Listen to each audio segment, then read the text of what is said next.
We have a question. The flow of preliminary hazard analysis.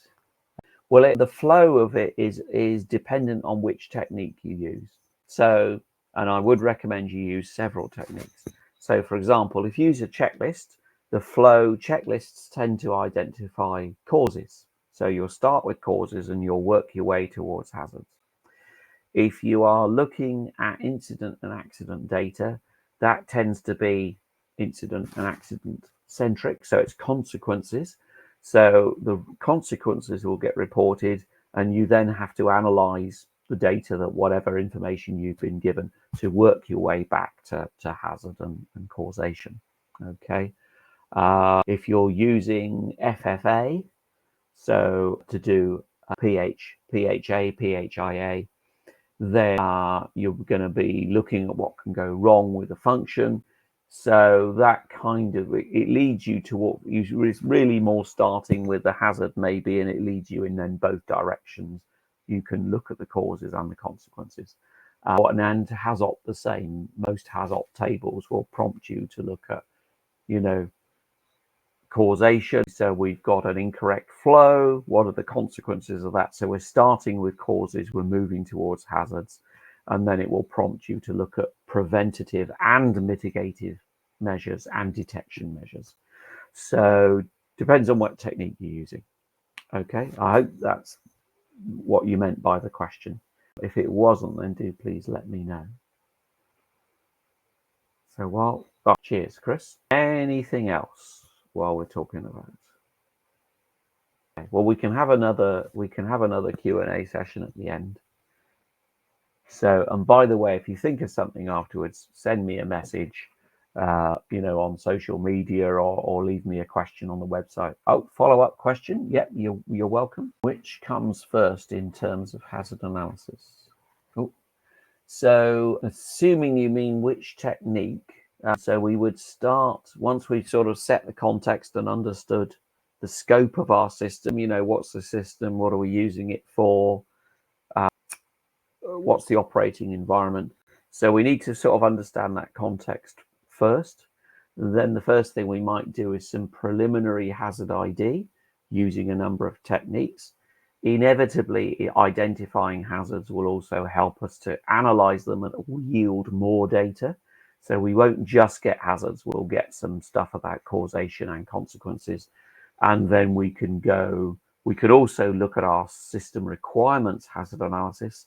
I talk about this, by the way, in Foundations of Safety Analysis, or Foundations of Safety Assessment, which is one of my courses in Thinkific. So I look at 3 tasks.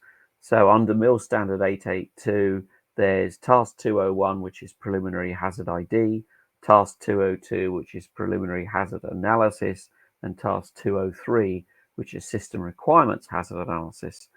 Now, you don't necessarily do them strictly in that order. You kind of do one and it helps you, leads to the next one, and then you go back again. So you might have to iterate round a couple of times, but start with PHI. Right. I'm glad that's helpful, Chris. So, Gerald, what tools suit a project approach when introducing new technology, but you do not have any data to hand at that time? Need to satisfy the project manager, yes, always. So if you've got new or novel technology, you're not going to have, well, I say you're not going to have historical data. It may be that your novel technology is just a new way of doing something that, old technology does. But for something really new and novel, you're going to need to take a functional approach. Okay. So functional failure analysis will be really helpful, and you can apply that really early when you've got requirements. You don't even need a design. You don't even need a design concept. And then you can keep reapplying FFA and maybe turn it into FMEA, etc. as you go. Also, you may need to do some brainstorming. So something like Ishikawa might help you go broad and consider not just technical failures, but other things like, the management stuff, the environment, the people, the process, all that stuff. So that's good for that because it gets you to think broadly. If it's anything involving a flow, okay, even if it's software data or whatever, you can use a HAZOP or a variation on a HAZOP. I'm doing HAZOPs. I'm doing audits next month and HAZOPs, I think, the month after that. So you can do a HAZOP or you can do a control HAZOP, a CHAZOP, or a SHARD for software, SHARD, software hazard analysis. Is it requirements and design? I can never remember. So there are lots of techniques out there. The key is probably to get several people in a room, people who understand the technology, people who understand the application, what are we using it for, people who understand the environment, because it's the interaction of all of those things that's going to lead potentially to problems.